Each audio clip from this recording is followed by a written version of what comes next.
মাত্র 5.7 মাত্রার ভূমিকম্পে বাংলাদেশে বহু বিল্ডিং কেঁপে উঠেছে। মানুষ আতঙ্কে রাস্তায় নেমে এসেছে। একবার ভাবুন তো, যদি 9 মাত্রা ভয়াবহ ভূমিকম্প হয় তাহলে কি হবে আমাদের দেশের? এক মুহূর্তের জন্য চোখ বন্ধ করুন। রাস্তা ভেঙে 2 ভাগ হয়ে গেছে, বিল্ডিং ক্র্যাক হয়ে ধসে পড়েছে একের পর এক। ফোন নেই, ইন্টারনেট নেই, বিদ্যুৎ নেই। চিৎকার করছে চারিদিকে। কারো সন্তান নেই পাশে, কারো বাবা মা আটকে আছে ভেঙে পড়া ভবনে। মা তার সন্তানকে ধরতে পারছে না।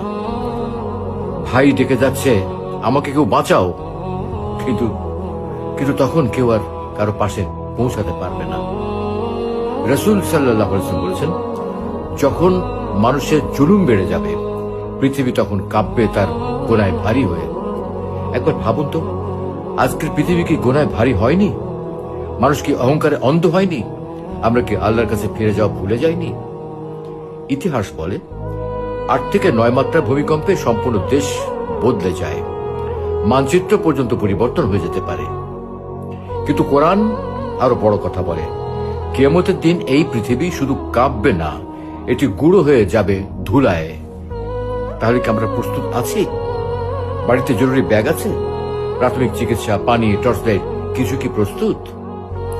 আর ইমানের প্রস্তুতি, আমাদের নামাজ, আমাদের দোয়া, আমাদের তওবা সব কি ঠিক আছে? ভূমিকম্প কখনো নোটিশ দিয়ে আসে না, সেকেন্ডের ভেতর সবকিছু বদলে যেতে পারে। আর তখন কান্না করে লাভ নেই। শুধু সেই মানুষ বাঁচে যাকে আল্লাহ বাঁচিয়ে রাখবেন। হয়তো আজকের এই কম্পন ছিল সতর্ক বার্তা, ইমান জাগরণের বার্তা। এখনই শেয়ার করুন। হয়তো এই ভিডিওর মাধ্যমে কেউ তওবা করবে, কেউ নামাজে ফিরে আসবে, আর বেঁচে যাবে অসংখ্য প্রাণ।